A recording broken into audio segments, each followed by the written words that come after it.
पंतप्रधान संसदेत बोलत का नाहीत? विरोधकांचा सवाल. तर काळे कपडे घालून विरोधकांचं संसद भवनात आंदोलन. तर पेपर फुटी प्रकरणी सरकार चर्चेला तयार, वेळ निश्चित करू, किरेन रिजिजू यांचे हे उत्तर. उद्धव ठाकरेंची राहुल गांधींसोबत फोनवरून चर्चा. राजीनाम्यासंदर्भात सरकार गंभीर नाही, आंदोलनाचं स्वरूप बदलावं लागेल, आम्ही राज्यामध्ये आवाज उठवतोय. ठाकरेंचा राहुल गांधींना फोन, सूत्रांची माहिती. दिल्लीमध्ये शरद पवारांची पंतप्रधान मोदींसोबत बैठक. जंतर मंतरवरील आंदोलनाच्या मुद्द्यावर चर्चा झाल्याची सूत्रांची माहिती. बैठकीवेळी सुप्रिया सुळेंचीही उपस्थिती. तर राहुल गांधींची आज दुपारी 4 वाजता पत्रकार परिषद. जंतर मंतरवरील आंदोलनाच्या पार्श्वभूमीवर काय बोलणार, याकडे सर्वांचं लक्ष.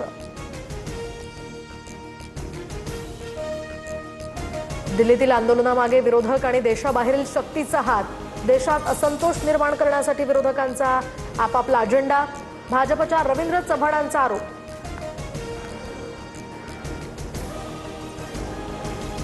तर देशातल्या तरुणांमध्ये प्रचंड रोष.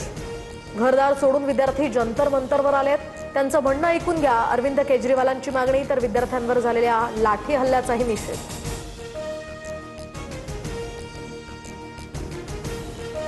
राजकारणासाठी दिल्लीच्या जंतर मंतरवर आंदोलन सुरू आहे. लोकसभेत मोदी शहा बोलायला लागले तर विरोधकांची पोलखोल होईल.